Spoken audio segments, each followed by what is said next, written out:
누가복음 12장 12절로부터 21절입니다. 한 독씩 교독으로 봉독드립니다. 오늘 누가복음 12장 말씀을 통해 저번 주에 이어서 부자 이야기 두 번째 시간입니다.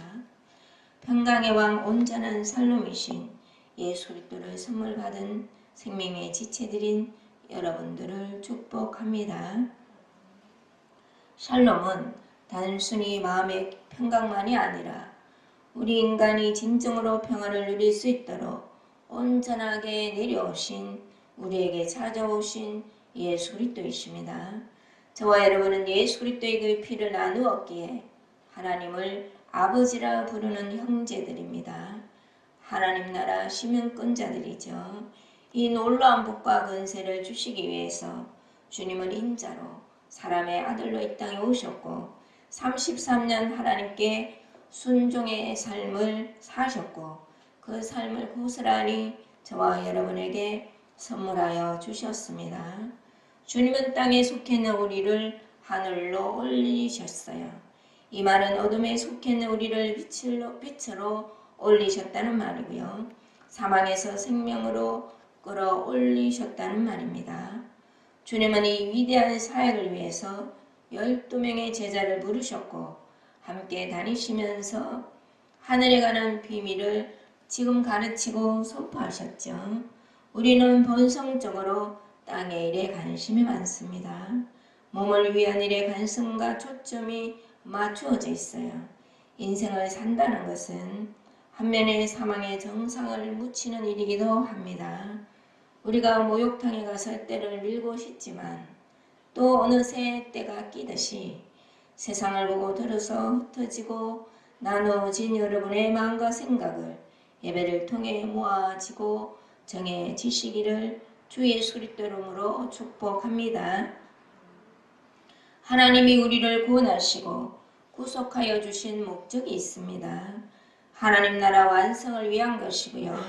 주님의 몸된 교회를 위해서입니다. 이것은 인류의 타락으로 각기 쪼개어지고 나누어지고 흩어진 우리의 심령이 주 예수 그리스도의 생명으로 하나가 되는 일입니다. 예수 그리스도와의 완전한 연합이 되는 일이지요. 우리가 하나님의 완전한 거처가 되는 일입니다.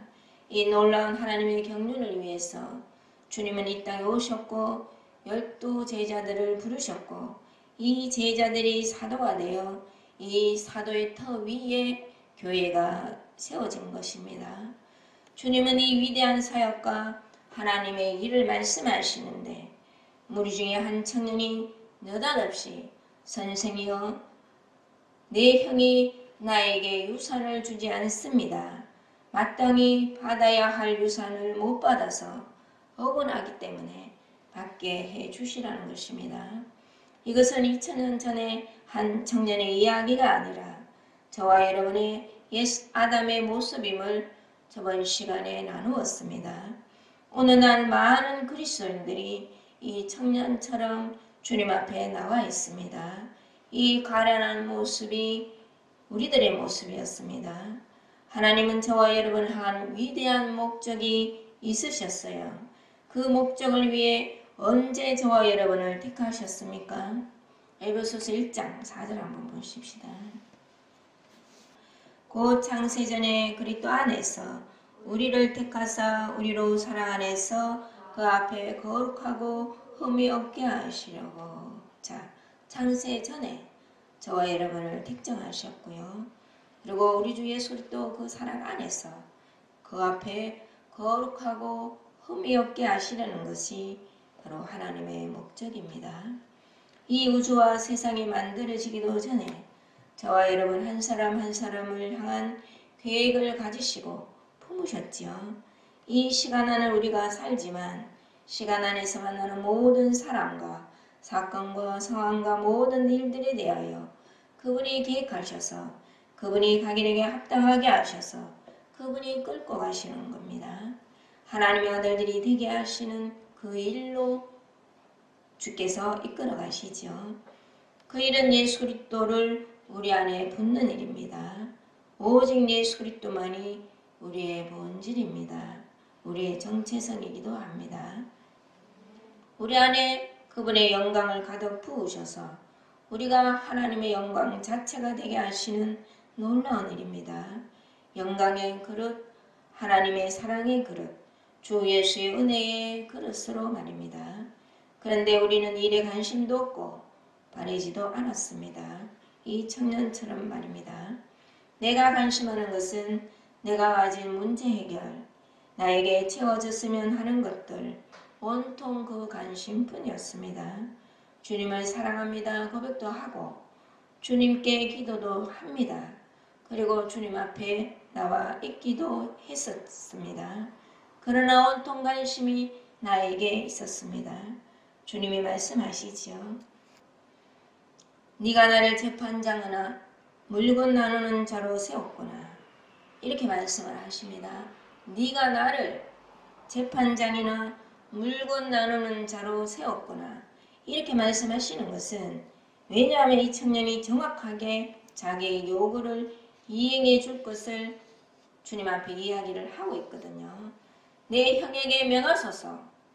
그래서 나에게 유산을 주게 하소서. 이렇게 분명히 주님 앞에 말을 했기 때문입니다. 우리는 많은 시간을 이 청년처럼 믿었습니다.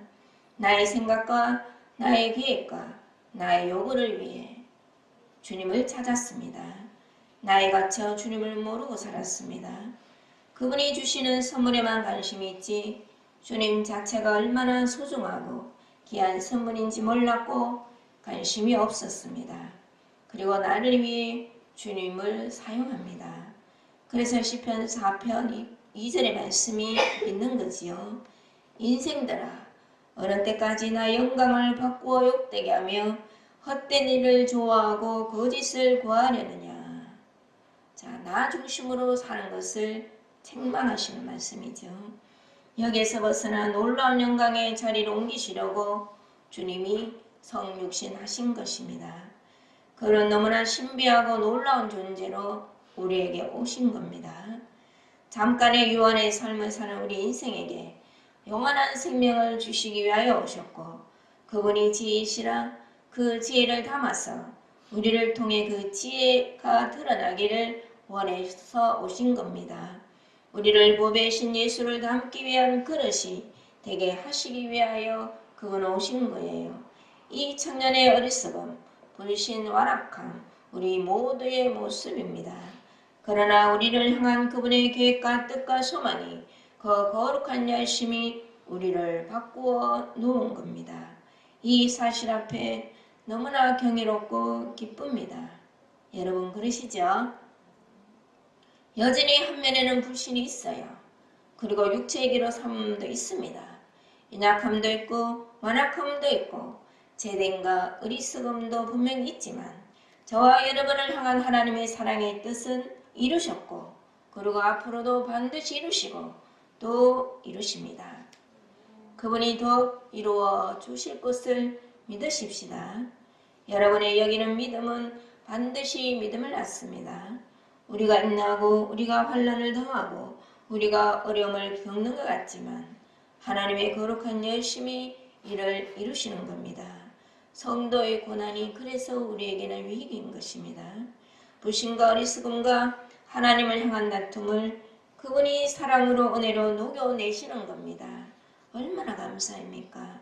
이걸 또 알아먹었다고 그분이 기뻐하십니다. 이제는 이 청년의 입장에서 한번 생각을 해보십시다.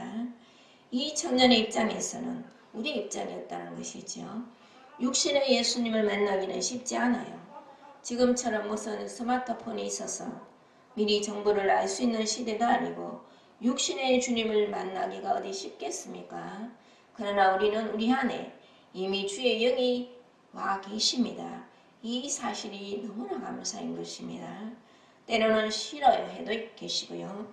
그리고 얼마나 우리는 많은 시간을 우리의 생각과 감정으로 그분을 무시하고 그분을 외면해도 그분은 함께 계십니다. 이 청년은 심각한 고민이 있는 겁니다. 이스라엘의 법은 아버지가 세상을 떠나면 그 장자에게 유산이 저절로 상속이 됩니다. 그 장자가 받아서 자자에게 주게 되어 있거든요. 창세기 25장이 원칙이 된 것입니다. 이삭이 아버지인 아브라함에게 다 받아서 이삭이 이스마엘에게 또 다른 아들들에게 나누어 주듯이 그것이 원칙이 된 것입니다. 장자가 분명히 아버지께 받았음에도 불구하고 차자인 자기에게 안 나누어 준다는 것 아니겠습니까? 이 청년의 입장에서는 얼마나 억울한 일입니까? 절박한 일이었어요. 그러니 온 회중 앞에 큰 소리로 자신의 처지를 하소연한 것입니다. 그런데 주님의 대답이 야박하기만 합니다. 청년의 입장에서는 충분히 그럴 수 있었습니다. 그런데 여러분, 여기에 복음이 있습니다. 예수님은 이 이야기 앞뒤에 어마어마한 이야기를 하고 계시거든요. 참새도 있지 않는데 하물며 너희겠느냐? 너희 머리털까지 다 세고 또 충분히 흔들어 넘치도록 너희 설 것을 공급하시겠다는 말씀을 이미 하신 겁니다. 주님은 우리를 향한 계획을 가지고 계시지요. 우리를 깨트려서 주님의 계획과 뜻으로 담으시기 위함입니다. 실은 우리 주님은 우리의 억울함과 환경을 이미 다 알고 계십니다. 알고 계실 뿐만 아니라 그의 피로 맹세하시고 새 언약의 법칙으로 우리에게 약속을 하신 겁니다. 22절 이하로 쭉 보시면 여러분, 이 말씀을 왜 하셨겠습니까? 그리고 앞에서도 왜 그 말씀을 하셨겠습니까? 내가 안다. 내가 너희의 형편과 사정과 억울함과 모든 쓸 것을 안다는 겁니다. 까마귀도 돌보시고 백합화도 입히는데 하물며 너희일까 보냐, 이렇게 말씀하시는 겁니다. 그러면 무엇 때문에 내 억울함을 내 생각대로 풀어주시지 않겠습니까? 무엇 때문에 내가 그토록 오랫동안 기도했는데 내 기도의 응답은 더딘 것 같겠습니까? 22절에 보면, 아니 28절에 보면 답이 나와 있죠.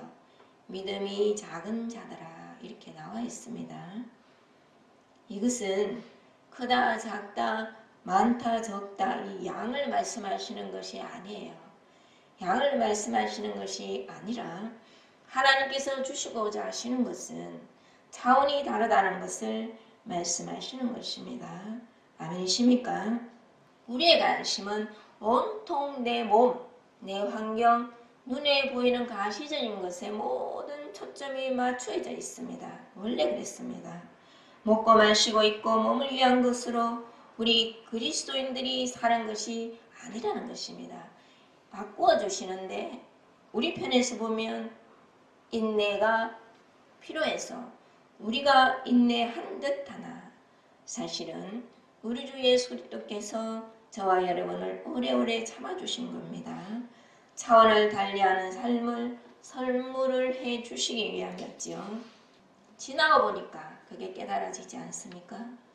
내 억울함도 있었고 내 원통함도 있었고 나의 수고도 있었고 나의 고생도 있은 듯 했으나 이것은 몸을 위한 모든 우리 삶의 목적을 영혼을 위하는 삶의 목적으로 바꾸어 주시는 하나님의 거룩한 열심임을 저와 여러분은 이미 알고 계십니다. 이것을 깨달았다고 주님이 그렇게 기뻐하시는 겁니다. 우리의 체질을 바꾸시는 거예요. 몸을 위한 체질에서 영혼을 위한 체질로 주님이 바꾸신 겁니다. 이미 바꾸어져 계세요. 내가 나를 책임지고 살아야 하는 근심과 염려와 두려움에서 건지셔서 하나님이 나를 전적으로 책임지시고 끌고 가시는구나를 알게 하시고 믿게 하시는 겁니다. 주님이 진정으로 내 가정과 일터와 환경과 내 모든 것에 그분의 뜻이 계셔서입니다. 하나님이신 그분이 이 땅에 오셔서 자신을 쪼개 우리에 붓고 선물을 하신 거지요. 우리를 향한 하나님의 선물은 우리가 생각하는 기대 그 이상입니다. 우리의 기대에 부응하시는 하나님으로서가 아니라 이 차원을 넘는 것입니다. 우리는 가난할 때 부여를 주시는 하나님을 기대하고 소망하지만 우리에게 선물된 예수 그리스도는 부여 자체이시거든요. 그래서 나를 풍성하게 하는 것, 나를 풍성하게 하는 일에 대해서 관심을 버리게 하셔서 부여 자체이시고 풍성 자체이신 그리스도에게 초점을 맞추게 하시는 일은 실로 놀라운 그리스도의 거룩한 열심임을 우리는 건너와 봤기 때문에 우리의 체질을 바꾸어서 내 안에 그리스도의 풍성이 얼마나 놀라운지를 경험해 보셨기 때문에 저와 여러분은 알고 계시는 겁니다. 그래서 그 생명의 누림이 이 땅에서도 영원을 누림이 얼마나 기가 막힌 선물인지를 알았기 때문에 그 생명을 더더욱 누리고자 저와 여러분이 자원하는 신령으로 기쁨으로 교회 생활, 말씀을 가까이 하는 생활, 기도 생활, 기쁨의 생활, 찬송의 생활을 하시는 겁니다. 사랑하는 생명의 지체 여러분, 저와 여러분은 이미 주 안에 생명 안에 계십니다. 이 누림이 얼마나 경이로운지 날마다 새 창조의 역사를 체험하십니다. 제가 성경에 나오는 단어 중에 제일 좋아하는 단어 중에 하나가 창조입니다. 오늘 아침에도 그런 기도를 했습니다. 주 예수여, 창조라는 단어는 어제 있었던 일을 창조라고 하지 않습니다. 창조라는 단어는 매일매일 새 창조를 이루시고 매일매일 나에게 복 주시고 매일매일 나에게 풍성을 주시는 우리 주 예수 그리스도를 누리는 일입니다. 반드시 주님은 나에게 그리 하십니다. 이렇게 기도를 했거든요. 이런 누림이 2022년도에 생명의 지체들에게 매일매일 누려지시기를 축복합니다. 무은혜를 잘 보내야 되지 않습니까? 마무리를 잘 지으시는 여러분이 되시기를 축복합니다. 때로는 이제 막 이 새창조의 역사가 막 없는 듯해요. 그리고 예수 그리스도가 누려지지 않는 그런 사망을 겪고 있는 듯합니다. 이 언제입니까, 여러분? 내 옛사람이 폭로됐을 때, 그리고 내 감정, 내 생각이 막 돌아다닐 때, 이 사망의 정상을 겪지 않습니까? 그런데 이것이 또 복임을 여러분은 아십니다. 주 안에서는 빛과 어둠이 일간이라는 것은 하나이기 때문에 이것조차 사용하셔서 우리 주 예수 그리스도의 놀라운 은혜를 체험하시고자 하시는 그분의 뜻을, 그분의 의도를 늘 누리시는 여러분이 되셔야 합니다. 사망이 있어야 생명이 더 나타나는 것입니다. 영원한 생명이 오심은 우리의 죽음이 원칙임을 여러분 아십니다. 이 누림은 우리 신앙생활에 있어 차원을 달리하는 누림입니다. 이제 우리의 관심은 나라는 사람을 세상에 보내셨는데 그리스도의 병기로 그리스도의 그릇으로 보내셨구나. 그분이 절대 절망 속에 가망 없는 우리를 건져 그분의 생명을 옮기셨고 그분의 나라로 옮기셨고 그분의 나라를 그분의 생명을 나를 통해 전하게 하시는 거구나. 이 실제에 주목하시는 저와 여러분이 되십시다. 나에게 생명을 주신 목적은 이 풍성을 먼저 누리고 전하는 것이 저와 여러분을 향한 원대한 하나님의 비전입니다. 이 실제에 주목을 해야 되는데 우리는 육체의 또 본성이 한 면에 있기 때문에 몸을 위한, 환경을 위한, 내 자신을 위한 일에 또 다시 몸이 돌아가고 관심과 초점이 돌아가는 것은 어쩔 수가 없는 거예요. 그래서 우리는 다시 회개하여 주님께 더 들어가고 말씀을 가까이 하고 기쁨을 회복하는 일에 우리가 열심을 내는 것은 믿음의 바른 반응입니다. 여러분 아멘이시죠? 나를 그리스도의 빛과 영광으로 삼으신다는 하나님의 영광과 계획을 믿고 신뢰하십시다. 주님은 한 이야기를 청년들에게 또 무리들에게 하시고 계십니다. 16절에 보시면 한 부자가 있다 이렇게 비유로 말씀하시죠. 한 부자가 있다. 우리는 나는 부자가 아닌데요 이렇게 생각할 수 있겠으나 아니에요. 우리는 다 부자입니다. 자기 자신의 부자입니다. 원래 그런 존재였어요. 자신을 위한 소출. 여기에 부자 이야기가 내 얘기라니까요. 자신을 위한 소출. 이것을 어떻게 유지하고 쌓아두지. 자기 고민. 장래의 일에 대한 염려. 내가 이렇게 저렇게 하리라. 자기 계획. 앞으로 나는 평안히 먹고 마시자. 자기 만족. 여기에 나 나밖에 없는 겁니다. 여기에서 누가 벗어나겠습니까? 여기서 벗어나는 인간은 없는 거예요. 전부 자기 부자입니다. 참으로 어리석습니다, 여러분. 참으로 어리석어요. 과거에 우리가 그렇게 살았는데 우리가 거기서 나오고 보니까 전부 나 중심적인 그런 생활이 얼마나 부끄러운 삶이었는지, 얼마나 어리석은 삶이었는지 나와 봐야 하는 겁니다. 영혼의 주인이 누구인지도 모르고 영원히 살 것처럼 자신을 위해 부자인 원래의 저와 여러분이었어요. 존재로 난 자가 존재를 낸 하나님의 목적과 계획은 아무런 관심이 없는 채, 이것을 죄라고 합니다, 여러분. 우리가 공장에서 볼펜을 만드는 것은 그 볼펜을 가지고 쓰기 위해서 만드는 것은 목적이 분명하잖아요. 그런 것처럼 우리 존재는 하나님이 원래 하나님의 목적과 계획으로 우리 존재를 낸 건데 우리는 거기에는 아무런 관심이 없는 채 전부 나 이렇게 사는 것 자체가 죄라는 겁니다. 원래 자기 자신의 부자인 저와 여러분이었습니다. 무서운 죄예요. 나만을 위해서 사는 것은 무서운 죄입니다. 여기에서 벗어날 수도 없고 벗어나고 싶지도 않은 것이 우리의 실존이었습니다. 주님이 어리석은 자여 어리석은 자여 예수 그리스도 없는 빈 영혼을 책망하십니다. 에베소서 1장에서는 우리를 창세전에 택하셨음을 말씀하고 계시고 그러면 우리를 왜 택하셨는지를 이 물음에는 골로새서 1장 16절로 이하절에 답을 해주고 계십니다. 만물을 그리스도 예수께서 창조하셨고 그리스도 예수에 의하여 지금도 지탱되고 있고 만물은 그리스도 예수를 향하여 가고 있고 모든 만물은 그를 위하여 창조되었다고 말씀하고 계세요. 사랑하는 생명의 지체 여러분, 고민이 있으시죠? 건강 문제, 직장 문제, 사람 관계 문제, 물질 문제 있을 수밖에 없는 현실을 우리는 살고 있습니다. 만물이 그를 위하여 창조되었다는 말이 왜 복음인 줄 아십니까? 하나님이 생명의 책임을 지시기 때문입니다. 그를 위하는 것은 우리 원래의 존재로부터 출발되는 것이 아니라 그분이 생명의 책임을 져 주시겠다는 겁니다. 반드시 우리 주 예수 그리스도를 위하게 하신다는 겁니다.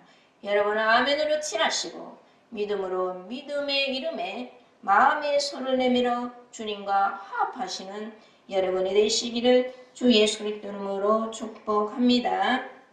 우리 스스로는 절대로 책임을 질 수 있는 능력이 없어요. 마음 원인데 능력이 없다는 겁니다. 하나님은 하나님의 영광을 위해서 저와 여러분을 책임을 지십니다. 우리가 주님을 위하는 것이 아니에요. 마음의 원의로 우리 안에는 아무런 선이 없다는 것을 그분이 너무나 잘 아시고 그럼에도 우리는 할 수 있다고 생각을 합니다. 그 모든 것에 생명의 책임을 져주시는 분은 우리 주 예수 그리스도의 그 영원한 생명을 선물 받았사입니다. 모든 문제를 주님께 맡기면 됩니다. 우리가 하루를 살면서도 얼마나 환경과 상황과 처지와 입장 속에서 내 마음을 뺏길 때가 얼마나 많습니까? 우리 스스로는 마음을 지킬 수 있는 존재가 아니에요. 그래서 주 예수를 부르기도 하고 주님께 맡깁니다. 책임을 져 주십시오. 이렇게 기도하기도 하는 겁니다. 나는 뭐 가만히 있고 주님께서 다 알아서 하시겠지. 이런 방종이 아니라 주님이 다 알아서 해주심을 믿고 우리는 내가 믿음으로 믿음에 이르는 길이 어떤 길인지를 매일매일 주님의 음성을 듣고 말씀 속에서 발견해서 그렇게 나아가는 것이 그분과 믿음을 화합하는 일입니다. 주님은 주님이 먼저 우리 안에 확대되기를 원하세요. 우리 힘으로 능으로 우리의 탐심을 절대로 못 이깁니다. 생활에 대한 염려, 두려움, 내일에 대한 걱정 절대로 못 이깁니다. 이 자체를 끝내셨다는 사실을 우리는 믿고 여러분이 주님의 선물을 받았기 때문에 이 진리 안에 이 생명 안에 더욱더 들어가시면 자연히 우리는 믿음 안에서 기쁨 안에서 행복 안에서 우리 주 예수 그리스도를 즐거워하고 매료될 수밖에 없는 그 사랑 안에서 매일매일 누리는 삶을 살다 보면 믿음으로 사는 나를 어떻게 하지 절대 못하는 겁니다. 주님이 우리 존재의 본질 안에 들어있는 모든 문제를 해결해 주시는 겁니다. 많은 사람들이 여기에 초점이 맞춰져 있죠. 모든 문제, 자기의 삶. 그러나 우리 주 예수 그리스도를 더욱 얻고 그분을 누리면 그분이 알아서 모든 것들은 다 해독을 하십니다. 마치 빛에 의하여 어둠이 물러가듯이 말입니다. 주님께 집중하시고 주님을 더욱 먹고 아시고 우리의 모든 것 되시는 그분을 더욱 신뢰하셔서 그분의 영광이 되시기를 축복합니다. 그리고 그 영광을 통해 하나님께 영광을 돌리는 거룩한 삶을 사시기를 축복합니다. 주 예수여, 나는 당신이 더욱 필요합니다. 주 예수여, 나는 당신의 생명이 더욱 필요합니다. 나에게 더 오셔야 합니다. 그래서 나를 통해 영광을 받으셔야 합니다. 매일매일 길 되어주시고 진리 되어주시고 생명 되어주셔야 합니다. 당당하게 기도하시는 여러분이 되시기를 축복합니다. 약속된 말씀을 붙잡고 당당하게 기도하셔야 합니다. 그리고 그 영원한 생명을 누리고 전하는 생명의 풍성의 소유자들이 다 되셔야 합니다. 예수로 그 생명으로 생명의 풍성으로 보좌가 되시는 생명의 지체들이 되시기를 우리 주 예수 그리스도 이름으로 축복합니다.